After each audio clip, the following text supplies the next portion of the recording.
नमस्कार, मेरा नाम है राजकीय वर्मा और आप देख रहे हैं रिपोर्टर जी। आपने चैनल को अगर सब्सक्राइब नहीं किया तो सबसे पहले चैनल को सब्सक्राइब कर लीजिए। चलिए आज बात करते हैं 3 लोगों के बयानों की। पहला राहुल गांधी, दूसरा कांग्रेस पार्टी के इंडियन ओवरसीज के चेयरमैन सैम पित्रोदा की, और इसके अलावा एक और पुराना बयान है ध्रुव राठी का, जो अक्सर आपको कांग्रेस, केजरीवाल और दूसरी पार्टियों के लिए बैटिंग करते हुए नजर आते हैं। ये तीनों क्या बयान है, इन तीनों बयानों का क्या एक दूसरे से संबंध है, वो सारी चीजें हम इस वीडियो में बताएंगे और उसके बाद आप खुद ही तय कीजिएगा कि सही क्या है, गलत क्या है, सच क्या है, झूठ क्या है। चलिए सबसे पहले बात करते हैं राहुल गांधी के उस बयान की, जिसके बाद एक बवाल खड़ा हुआ, जो कि एक वेल्थ रीडिस्ट्रीब्यूशन की बात यहां से शुरू हुई। आपका जो धन है, आपकी जो कमाई है, उसे आपसे छीनकर क्या किसी दूसरे वर्ग या किसी दूसरे धर्म से जुड़े हुए लोगों को दे दिया जाएगा? क्या कुछ बयान था, वो आपने सभी ने देखा होगा। उसमें कुछ एडिटिंग भी हुई, हम उसका भी जिक्र करेंगे। जो राहुल गांधी ने बयान दिया है, हम वो पूरा का पूरा बयान आपको यहाँ पर बताएंगे। और उसके बाद सैम पित्रोदा का क्या बयान था। इसके अलावा ध्रुव राठी ने 2021 में एक वीडियो बनाकर बीजेपी पर जिस तरह से एक टैक्स को लेकर निशाना साधा था, आज ध्रुव राठी क्या सैम पित्रोदा और राहुल गांधी के इस बयान पर भी कोई वीडियो बनाकर ये क्लैरिटी देने की कोशिश करेंगे कि अब ये लोग जो कर रहे हैं वो गलत है, या फिर 2019 में मोदी सरकार के दौरान सिर्फ लोगों के बीच चर्चा भर होने के बाद इस कदर ध्रुव राठी परेशान हुए कि उन्होंने एक लंबा चौड़ा वीडियो बना दिया, और ये वीडियो बनाया था इनहेरिटेंस टैक्स पर। इसकी भी बात करेंगे, लेकिन सबसे पहले शुरू करते हैं राहुल गांधी के बयान की। आखिरकार राहुल गांधी ने अपने बयान पर क्या कुछ कहा था, जिसके बाद पूरा ये बवाल मचा, और इस कड़ी में सैम पित्रोदा ने क्या नया कुछ जोड़ दिया, जिससे अब कांग्रेस पीछा छुड़ाती हुई नजर आ रही है। राहुल गांधी ने कहा था, देश का एक्सरे कर देंगे, दूध का दूध, पानी का पानी हो जाएगा। दलित, पिछड़ों और माइनॉरिटी को पता लग जाएगा इस देश में उनकी भागीदारी कितनी है। इसके बाद हम फाइनेंशियल और इंस्टीट्यूशनल सर्वे करवाएंगे और ये पता लगाएंगे कि हिंदुस्तान का जो धन है वो किन लोगों के हाथों में है, कौन से वर्ग के हाथों में ये धन है। इस ऐतिहासिक कदम के बाद हम क्रांतिकारी काम करेंगे, जो आपका हक बनता है वो आपको देने का काम किया जाएगा। इसी बयान पर सवाल ये उठाए जा रहे हैं कि क्या राहुल गांधी ये कह रहे हैं, यानी कि जो बहुसंख्यक इस देश में रहते हैं उनसे क्या उनका पैसा लेकर अल्पसंख्यकों को, पिछड़ों को या दलितों को दे दिया जाएगा? खैर, इस पूरे बवाल के बाद एक नया बयान सामने आया है, वो है सैम पित्रोदा का। सैम पित्रोदा क्या कहते हैं? वो कहते हैं कि देश के अंदर इनहेरिटेंस टैक्स लगा देना चाहिए। इनहेरिटेंस टैक्स है क्या? दरअसल परिवार के मुखिया के मरने के बाद अगर उस प्रॉपर्टी को परिवार के दूसरे लोगों को दिया जाता है तो उसके ऊपर इनहेरिटेंस टैक्स लगता है। अमेरिका से लेकर यूके और कई यूरोपियन कंट्रीज में ये इनहेरिटेंस टैक्स एग्जिस्ट करता है, जो कि अलग अलग प्रतिशत में लोगों पर लगाया जाता है, और इसी की पैरवी सैम पित्रोदा हिंदुस्तान में लगाने की कर रहे हैं। उनका कहना है कि देश के अंदर इनहेरिटेंस टैक्स लगाया जाना चाहिए, जिसको लेकर बकायदा उन्होंने एक एग्जाम्पल भी दिया। वो क्या था, चलिए आपको वो बताते हैं। सैम पित्रोदा कहते हैं, अमेरिका में विरासत कर लगता है। यदि किसी के पास $100 मिलियन की संपत्ति है और जब वह मर जाता है तो वह केवल 45% अपने बच्चों को ट्रांसफर कर सकता है, 55% सरकार द्वारा हड़प लिया जाता है।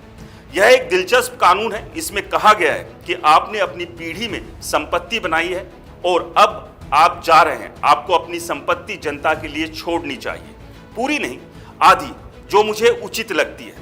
भारत में आपके पास वह नहीं है। यदि किसी की संपत्ति 10 अरब है और वह मर जाता है तो उसके बच्चों को 10 अरब मिलते हैं और जनता को कुछ नहीं मिलता। तो ये ऐसे मुद्दे हैं जिन पर लोगों को बहस और चर्चा करनी होगी। मुझे नहीं पता कि दिन के अंत में निष्कर्ष क्या होगा, लेकिन जब हम रीडिस्ट्रीब्यूशन ऑफ वेल्थ के बारे में बात करते हैं तो हम नई नीतियों और नए कार्यक्रमों के बारे में बात कर रहे हैं, जो लोगों के हित में है, न कि अति अमीरों के हित में। तो ये बयान सैम पित्रोदा ने दिया है। उनका कहना है कि देश के अंदर इनहेरिटेंस टैक्स लगा देना चाहिए, जो अमीर है उनसे पैसा लेकर गरीबों में बांट देना चाहिए। इसको लेकर अलग अलग राय हो सकती है। सैम पित्रोदा के इस बयान के साथ आपको एक जानकारी हम और दे दें कि देश के अंदर 1953 में इनहेरिटेंस टैक्स मौजूद था। जी हाँ, लेकिन उस वक्त इसका नाम था स्टेट टैक्स, और जो कि लोगों से वसूला जाता था। लेकिन जब राजीव गांधी प्रधानमंत्री बने उनकी सरकार के दौरान इस टैक्स को खत्म कर दिया गया था। चलिए अब बात करते हैं ध्रुव राठी के उस वीडियो की। ध्रुव राठी, जो कि मैंने पहले भी जिक्र किया और कई वीडियो में मैं कर चुका हूं कि कांग्रेस, आम आदमी पार्टी और कई विपक्षी दलों के लिए खुलकर बैटिंग करते हैं। और अब तो फ्रस्ट्रेशन का लेवल इस कदर बढ़ गया भाई का कि अब आंकड़े गायब है, लोगों के उल जलूल कमेंट्स दिखाकर सरकार और बीजेपी पर निशाना साधा जा रहा है। और साधा भी जाना चाहिए अगर कहीं कुछ गलत है तो। और अगर आप आंकड़ों के साथ बात करते हैं तो उसका अर्थ बनता है, लेकिन जब आंकड़े आप छिपाने लगते हैं तो फिर आप पर सवाल भी उठते हैं। वही सवाल हम ध्रुव राठी से भी कर रहे हैं। जो 22 नवंबर 2021 को वीडियो बनाया गया उसका टाइटल था what is nepotism tax exist, how inheritance tax works. यानी कि यहां बताने की कोशिश की जा रही थी कि जो अमीर लोग हैं वो अपना पैसा अपने बच्चों को देकर जाते हैं मरने के बाद, या इनहेरिटेंस किस तरह से काम करता है। और बाकायदा इसमें सारे एग्जाम्पल शुरुआत में ध्रुव राठी ने दिए कि अमेरिका में इसको किस तरह से लागू किया गया, किस तरह से वो वहां पर काम करता है, यूके में इसकी क्या स्थिति है, यूरोपियन कंट्रीज में कहां कहां पर ये टैक्स लगा हुआ है, इसके क्या फायदे हैं और कितना टैक्स इससे मिलता है। इसके बाद ध्रुव राठी अपने एजेंडे पर वापस लौटता है। अब यहां पर जिक्र किया जाता है कि 2019 में मीडिया में अब कुछ जगह इस तरह की चर्चा हुई थी कि मोदी सरकार देश में इनहेरिटेंस टैक्स लागू करने जा रही है। और इसी चर्चा का हवाला देते हुए ये एक सवाल उठाया गया कि क्या इनहेरिटेंस टैक्स देश में लगाया जाना चाहिए, क्या इनहेरिटेंस टैक्स लगाने से देश को फायदा होगा, क्या सच में अमीरों का पैसा लेकर गरीबों में अगर बांट दिया जाएगा तो देश खुशहाल हो जाएगा। आप भी यही उम्मीद कर रहे होंगे। और हमने जब इस वीडियो को देखा तो मुझे भी यही उम्मीद थी कि ध्रुव राठी इस बात की खुलकर पैरवी करेंगे, लेकिन बैटिंग करनी थी अपने एजेंडे की, बैटिंग करनी थी अपने मालिकों की, बैटिंग करनी थी कांग्रेस की, आम आदमी पार्टी की या विपक्षी दलों के लिए। तो वापस कहानी घूमकर यहां पर आ गई कि इनहेरिटेंस टैक्स के नुकसान क्या है, इसे लागू नहीं किया जाना चाहिए। क्योंकि अगर आपने भी ध्यान से वीडियो को देखा होगा कि एक एजेंडे के तहत पूरे आंकड़े, पूरी रिसर्च के साथ ध्रुव राठी अपनी बात को बताता है और लोगों के जहन में, माइंड में इस तरह से उन बातों को फिट कर दिया जाता है और उसके बाद सीधा अपने एजेंडे पे ध्रुव राठी आता है और जहां पर आदमी को सोचने भर का मौका नहीं मिलता। और वही यहां पर भी किया। किस तरह से बड़ी खूबसूरती के साथ इनहेरिटेंस टैक्स के बारे में डिटेल बताते हुए ध्रुव राठी फिर ये कहते हैं कि 3 वजह है कि इसके नुकसान किस तरह से हो सकते हैं और देश के अंदर इसे लागू नहीं किया जाना चाहिए। पहला नुकसान, टैक्स रेवेन्यू। यहां ध्रुव राठी कहते हैं कि इससे जो टैक्स रेवेन्यू आएगा वो मात्र 0.5% से 1% तक ही होगा, यानी कि बहुत ज्यादा टैक्स सरकार को मिलेगा नहीं। इसलिए इनहेरिटेंस टैक्स नहीं लगाया जाना चाहिए। दूसरा, मेंटेनेंस एक्सपेंस।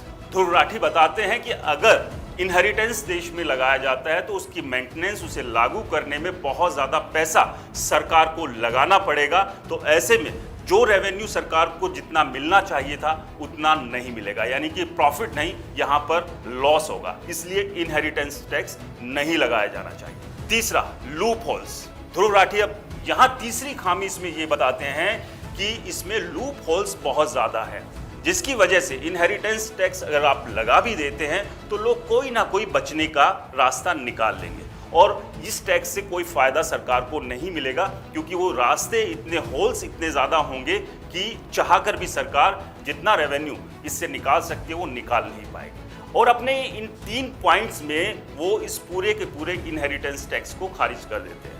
हम यहाँ इनहेरिटेंस टैक्स लगाया जाना चाहिए या नहीं लगाया जाना चाहिए इस पर बात नहीं कर रहे हैं, लेकिन सबसे बड़ी बात यही है कि एक तरफ आप जब फायदे गिनाना शुरू करते हैं उसके, और उसके बाद फिर आप उनकी कमियों पर आकर उसे बिल्कुल एक सिरे से खारिज आप कर देते हैं, तो सबसे बड़ी बात यही है कि क्या इनहेरिटेंस टैक्स लगाया जाना चाहिए। इस पर आप अपनी राय हमें कमेंट्स कर जरूर बताएं। लेकिन सबसे बड़ा सवाल यही है कि जिस इनहेरिटेंस टैक्स के खिलाफ ध्रुव राठी बल्लेबाजी कर रहे थे, बैटिंग कर रहे थे, अब उसी की पैरवी कांग्रेस के बड़े नेता कर रहे हैं, फिर वो चाहे वेल्थ रिडिस्ट्रीब्यूशन की बात हो या फिर इनहेरिटेंस टैक्स की बात हो। आप हमें कमेंट्स कर जरूर बताएं। चैनल को सब्सक्राइब नहीं किया तो चैनल को सब्सक्राइब करना मत भूलिए।